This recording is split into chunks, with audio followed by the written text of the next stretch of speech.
If I hadn't opened the door at that exact moment, not a second earlier, not a second later, I think my life would have splintered into something unrecognizable. Or maybe it would have ended right there, quietly, without anyone realizing I'd already been replaced. The first thing that woke me was the pounding. Not the kind someone does when they're impatient. Not the kind you hear in sitcoms. This was the kind that makes your heart jerk awake before your mind catches up, the kind that sounds like someone trying to break through a door before something else breaks through them. I shot upright, chest heaving. The room was dark, heavy, silent, except for that relentless knocking. My bedside clock glowed 4:58 a.m., a time that doesn't belong to visitors, only to disasters. My feet hit the cold floor before I fully understood what I was doing. I threw on the closest hoodie and crept toward the door. Every instinct I had, every cell, every nerve told me not to open it. But fear has a strange gravity. It pulls you forward. I pressed my eye to the peephole, and my breath nodded. It was my neighbor, Mr. Aldridge, a quiet gentleman in his 60s who spent mornings tending to bonsai trees and evenings feeding a stray orange cat. A man who moved so softly you barely heard him come or go. But now he was a different creature. His face was ghost pale, his lips trembled. His eyes looked like someone who had seen something he wasn't supposed to survive. I unlocked the door. He didn't wait for it to open fully. He pushed his shoulder into the gap, gripping the frame like he needed it to stay standing. "Lena," he rasped, breath wild and uneven. "You must not go to work today. Do you hear me? You can't leave this house. Not for anything. Not for anyone." The hallway swayed. My stomach dropped like an elevator cut loose. "What? Why? What happened?" He kept scanning the street over my shoulder, fast, sharp movements like a hunted animal. "I can't explain," he said. "Not yet. But you'll understand by noon. Please, Lena. I'm begging you." His voice cracked. "Stay inside. Trust me." And then, without waiting for my answer, he ran. Not walked, not hurried. He ran, sprinting into the fog like someone being chased by shadows I couldn't see.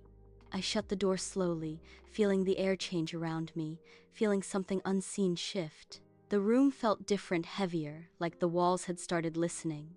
This wasn't paranoia. This wasn't confusion. This was warning. And warnings delivered at 4:58 a.m. by trembling old men weren't small things. I tried to calm my breathing. Today was critical at work, the kind of day that could change my career. Not showing up would make me look unreliable, irresponsible, unprofessional. But beneath all of that, something colder whispered.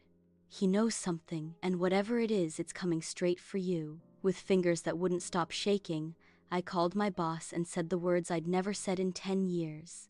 I can't come in." The moment the call ended, something in the house shifted. The silence gained weight. Every sound felt amplified. The tick of the living room clock too loud. The hum of the refrigerator too steady. The wind brushing the window too deliberate. Time crawled with a kind of dread that made my throat tight. By 10:45, my nerves were fraying. Maybe he was confused. Maybe he had a breakdown. Maybe I'd just detonated my professional life over nothing. I was on the edge of calling my boss back to apologize when my phone rang. "Unknown number," I answered, expecting a scammer. "Miss Hart?"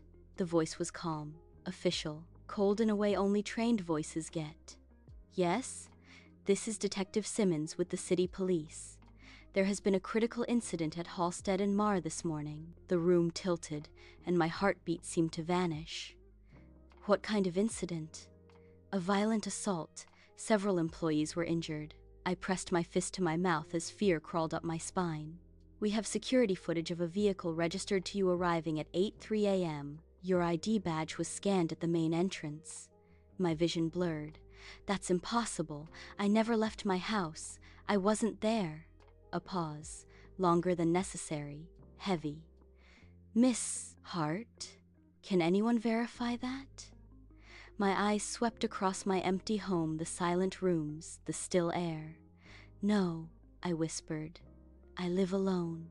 His tone changed, slow, deliberate, surgical. "Units are on the way to your residence. Do not leave. We need to secure you for questioning. Secure you, not protect, secure. The call ended. Before the silence could settle, a knock tore through the air. Not frantic, not polite. 3 sharp raps, precise, claiming, like someone tapping the glass of an aquarium to check if the creature inside is awake. My blood turned to ice as I crept toward the window. It was Mr. Aldridge again, but he looked worse. Sweat plastered his hair to his forehead. His shirt was untucked. His eyes darted like he'd been running from something relentless. I opened the door just enough for him to slip inside. "The police called," I whispered. "They think I was at work. They think I'm involved." He grabbed my shoulders gently but firmly. "They're not coming to protect you," he said, voice breaking. "They're coming to retrieve you." "Retrieve?" The word sliced through me. "They're framing you," he said. "This morning's attack, it wasn't random, Lena. You were meant to be the story's villain. They needed you at the scene. They needed your ID. They needed your name." My head spun. "No, no, why me? Why would anyone?" His next words were quiet and devastating. "Because of who your father was." My knees nearly collapsed. "My father died of a stroke." "No, he didn't." A tear finally slipped down his cheek. "He was killed because of what he discovered." The room was spinning, the walls bending inward, the air thick enough to choke on. He reached into his coat and pulled out a black envelope, worn, creased, handled too many times. "He left this for you, mister," Aldridge whispered. "He gave it to me the night before he died. Told me to protect you. Told me that when the day came, you'd need the truth." My breath hitched. "What truth?" "Your father wasn't who you thought he was," he said. "And they haven't stopped watching you since the day you were born." The envelope trembled in my hand.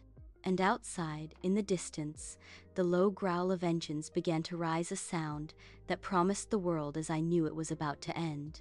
The engines outside grew louder, rumbling like thunder rolling across a field, controlled, coordinated, getting closer. The kind of sound that doesn't drift or wander. The kind that is aimed. My fingers tightened around the black envelope like it was the last warm thing left in the world. "Lena, we have seconds," Mr. Aldridge whispered. "What's in this?" My voice shook. "What did my father give you? What—" "Not here," he snapped, but his voice didn't hold anger, only fear. "They can hear more than you think." "What do you mean, here?" He grabbed my wrist. "Move." He yanked me toward the back door. I stumbled behind him, breath ragged, mind racing so fast it felt like thoughts were vibrating. In the distance, tires crunched gravel, doors slammed, voices murmured, not loud, not chaotic, disciplined. Hunters moving in formation. We slipped out the back door just as a shadow crossed the front window. My heart stopped. A beam of light swept across my living room floor, slow, patient, searching. "Go," Mr. Aldridge breathed. We ran. His old SUV was parked 2 houses down, tucked behind a row of hedges. I didn't even remember him parking it there. How long had he been preparing for this? How long had he known this day would come? He shoved me into the passenger seat, slammed the door, and the moment his door clicked shut, he floored the accelerator. The SUV lurched forward onto the narrow back road. I turned to look behind us, and my breath seized. 3 black vehicles turned onto my street at the exact same time, coordinated, clean, silent. But it was the men that terrified me, all in dark tactical gear, visors down, weapons held low but ready. Not police, not even close. Their formation was too rigid, too practiced military without uniforms. "What are they?" My voice cracked. "Not what," Aldridge said. "Who?" "Then who?" "The people your father tried to expose." His eyes flicked to the rear view mirror. "They found you faster than I expected." "Found me?" I whispered. "Why me?" He didn't answer. "Not yet."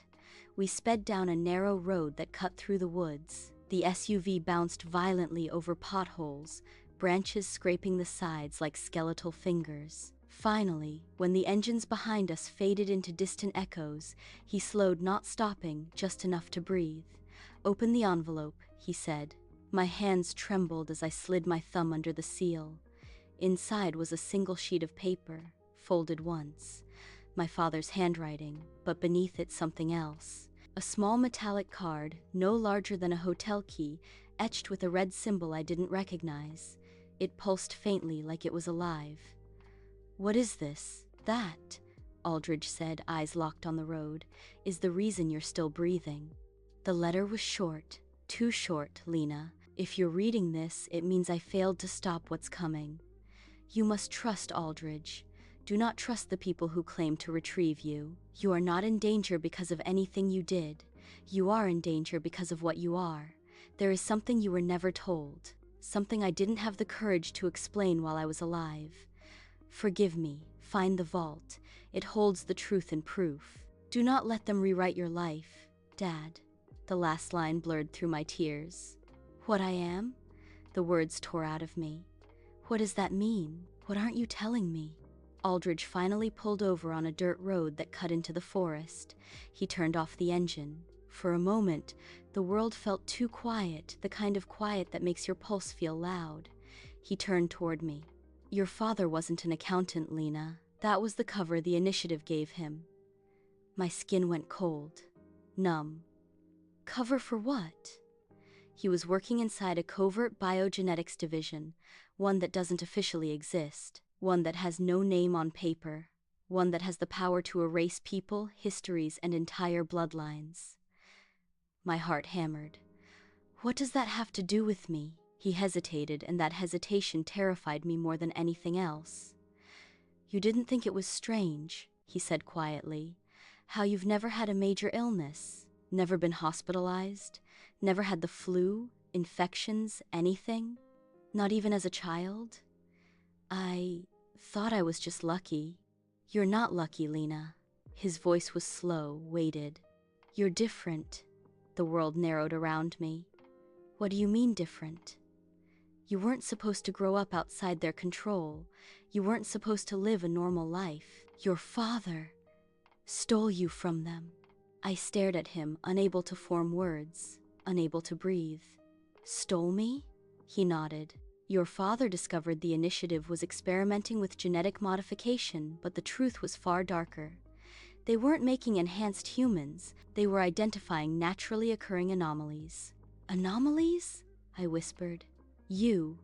My stomach dropped. What are you saying? You were born with something they couldn't engineer. Something unprecedented. Something they had been chasing for years. Your DNA has a sequence that makes you resistant to certain diseases, immune to others, and something else. He swallowed. Something they never managed to replicate. My breath caught in my throat. And because they couldn't replicate it, they wanted me? They wanted to take you back, he said. To study you, to use you, to erase you, to claim you as their creation. But why frame me for an attack? Why not just kidnap me? That was their plan, he said, until your father escaped with you, until he exposed small pieces of their work, until he became a liability they had to eliminate. I felt sick. My father, he didn't die of a stroke? Aldridge's voice was barely a whisper. No, they killed him, and now they want to finish what they started. The air around me felt like it was collapsing. My chest tightened. My hands shook uncontrollably. And the attack on my workplace? Designed to flush you out, Aldridge said. To make you run to them, to make you seek their protection, to disappear you legally and cleanly under the guise of national security. A twig snapped outside. Aldridge stiffened instantly. His hand flew to a small pistol tucked in the door compartment. He held up a finger. Silence. Then crunch. Leaves. Footsteps. My pulse exploded. Aldridge grabbed my arm. They found us. Move. He shoved the metallic keycard into my hands. Whatever happens, you keep this. You do not let them take it. You hear me? Where are we going? I choked out. To the vault, he said. To the one place your father believed they couldn't breach. He didn't wait for my reaction. He floored the accelerator again. Behind us, from the trees, Figures emerged, dark silhouettes breaking through the branches, carrying rifles with silencers, and they were running straight toward us. The SUV shot forward so violently that my head slammed against the seat. My breath punched out of my lungs as the trees blurred into streaks of shadow. Behind us, the armed figures burst fully out of the forest, six of them, running in perfect formation like they were parts of one machine. Their boots hit the ground in synchronized thuds. I'd never seen people move like that, not even military units. These were predators trained to hunt humans. Gunfire cracked through the morning air, muffled, silenced, deadly. The back window exploded into a cloud of glass. I screamed. "Down!" Aldridge shouted, shoving my head low. Another shot tore through the rear seats. "They're not trying to kill you," he growled. "They're trying to stop the car." The SUV swerved as he pushed the gas pedal to the floor. The engine roared in protest. Branches whipped against the windows like claws trying to drag us back. "They're gaining," I cried. "Not for long." He jerked the wheel hard, turning onto a narrow dirt road barely wide enough for the tires. The SUV skidded. Mud splashed against the windshield. The path dropped steeply down a hill. Behind us, the figures reached the road and split. 3 followed the hill. 3 vanished into the trees. "That's not possible," Aldridge whispered. What? What does that mean?" "They're tracking us by more than sight." I froze. "You mean they can track me?" "You," he said grimly. "Or what's inside you." My chest tightened. "What's inside me?" He didn't answer. Not yet. The road curved sharply downward, and for a moment the forest thinned. A river glimmered far below. Mist hovered above the water like silver smoke. Aldridge swerved again and rammed the SUV through a wall of brush. The branches snapped apart, revealing a steep, rocky slope leading down to an old wooden bridge. The SUV fishtailed, bouncing violently. "Hold on," Aldridge warned. The car slammed onto the bridge, and that's when I saw them. 3 more figures waiting at the far end, standing perfectly still, blocking the exit, weapons raised. My heart lurched. They knew exactly where we'd be. Aldridge gritted his teeth. "Close your eyes." "Why?" "Just trust me." I squeezed them shut. The engine roared. The SUV surged forward. Gunfire erupted, blasting holes in the wooden planks. Then, the entire bridge collapsed under us. I screamed as the SUV dropped into empty air. Cold water swallowed us whole with a violent crash. The world dissolved into darkness and roaring silence. Ice water flooded around me. I kicked frantically, unbuckling my seatbelt. My fingers slipped, my lungs burned. A hand grabbed my arm, Aldridge, his grip unwavering. He pulled me toward the shattered window frame and forced me out into the freezing river. The current dragged at my legs, desperate to keep me, to pull me under. "Swim!" he shouted, voice muffled beneath the rush of water. I tried. God, I tried. My limbs were numb. My breath shattered into gasps. The cold felt like knives stabbing into my ribs, but Aldridge pushed me, guiding me toward the far shore. By the time we crawled onto muddy ground, my entire body was shaking uncontrollably. I collapsed onto my back, coughing water, staring up at a sky that felt too bright and too distant. Aldridge pressed a hand to his ribs, wincing. Blood spread across his shirt, dark, growing. "You're hurt," I gasped. "Bullet grazed me," he said. "It's nothing." But it wasn't nothing. His face was pale. His breaths were shallow. I pushed myself to my knees. "We need help." "No." He grabbed my wrist with trembling fingers. "Help is how they find you." My throat tightened. "What are they? What do they want with me?" My voice cracked. "Please, Aldridge, I deserve to know." He hesitated, not because he didn't want to tell me, but because the truth itself was dangerous. "You were part of Project Helix," he said quietly. "Not as a subject, not as a volunteer, as the only natural anomaly they ever discovered." I stared at him, shaking my head. "What does that even mean?" "It means," he whispered, "you were born with something they have spent decades trying to create artificially." What? A genetic shift, a mutation that shouldn't exist, one that makes you nearly impossible to kill. Diseases can't take root in you, toxins don't affect you properly. Your cells repair themselves faster than normal. You were supposed to be their masterpiece until your father stole you. I couldn't breathe. What? What was I supposed to become? His eyes softened almost with pity. You were supposed to be their model, their blueprint, the origin sample for a controlled generation of enhanced operatives. I felt nauseous. What does it mean for me? Am I dangerous? No, he said firmly, but to them, you're worth more than any weapon they've ever built. I covered my mouth with shaking hands. So they framed me, to make the world hate me, so no one questions when I disappear. Yes, a rustle echoed behind us, soft, deliberate. Aldridge spun, gun raised, a twig cracked. Move, he hissed. We need to move. He pulled me deeper into the forest. Every step felt like wading through a nightmare I couldn't wake from. Then the trees thinned again, revealing a steep, moss-covered embankment leading up to an old iron door built into the cliffside, almost invisible beneath vines and dirt. This is it, he said. The vault. I stared up at it, trembling. It doesn't look like much. It's not meant to, he said. That's why it survived. He handed me the metallic card, the one from the envelope. It will only open for you. I swallowed hard and stepped toward the iron door. But as soon as the card touched the scanner, a soft click echoed behind me, the sound of a gun being cocked. I froze. Aldridge didn't turn around. His entire body went rigid.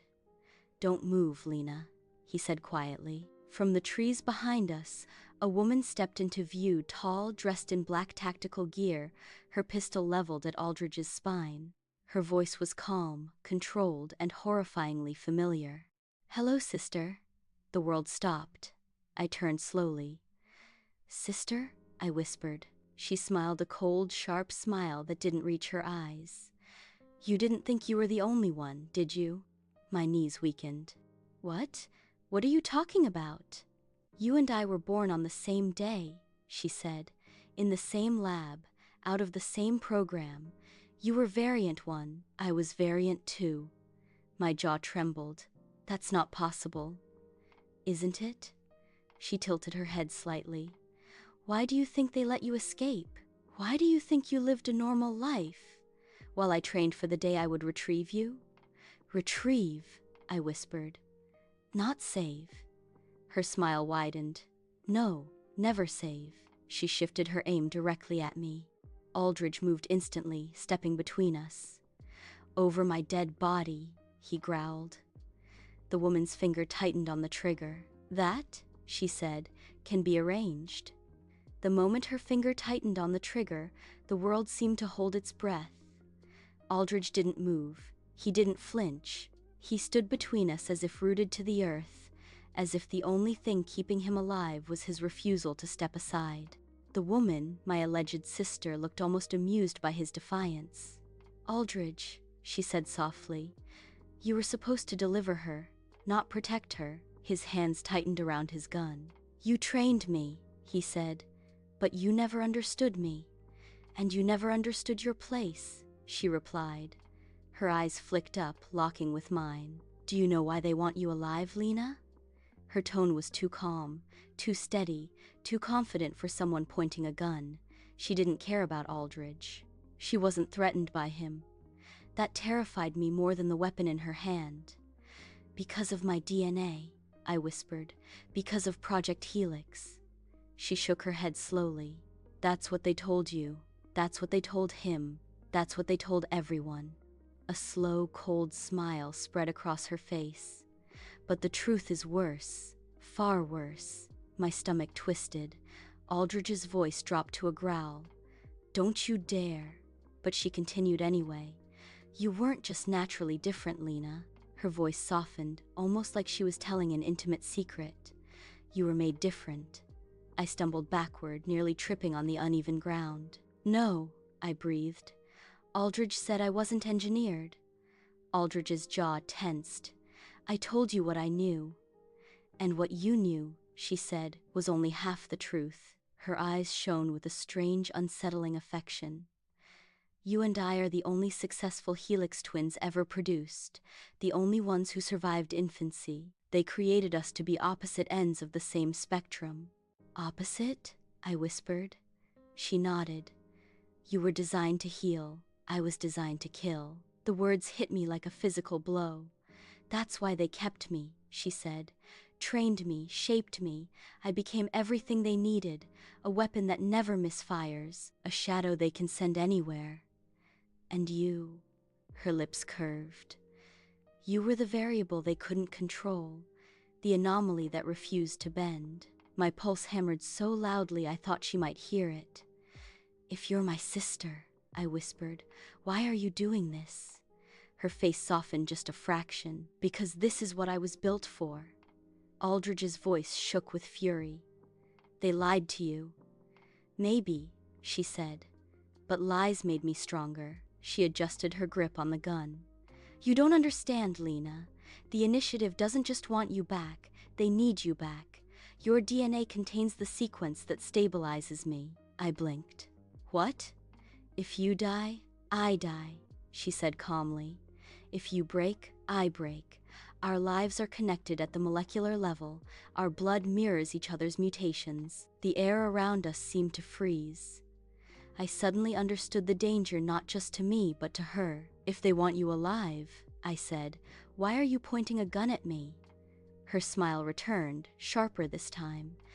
Because alive doesn't mean free. Alive doesn't mean whole. Alive doesn't mean you get to choose. Aldridge whispered my name. Lena, get ready. What are you? But I didn't finish, because at that moment, a gust of wind stirred the leaves behind us. The woman's gaze flicked sideways just a hair. Aldridge moved. He lunged toward her, striking her wrist. The gun fired a deafening crack, missing me by inches as the bullet hit the iron door behind me with a metallic scream. She staggered back, caught off guard for the first time.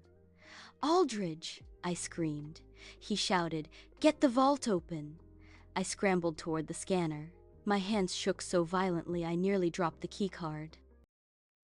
Behind me, the sound of fists hitting flesh echoed through the clearing.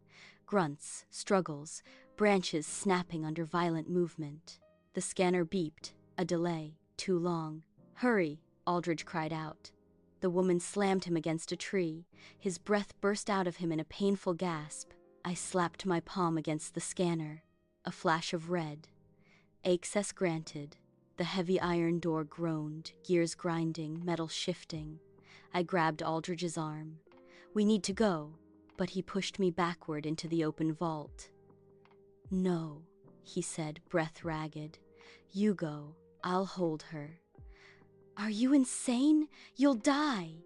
He smiled weakly, painfully. "I was dead the moment I chose your father's side." The woman lunged toward us, fury burning in her eyes. Aldridge slammed the door shut.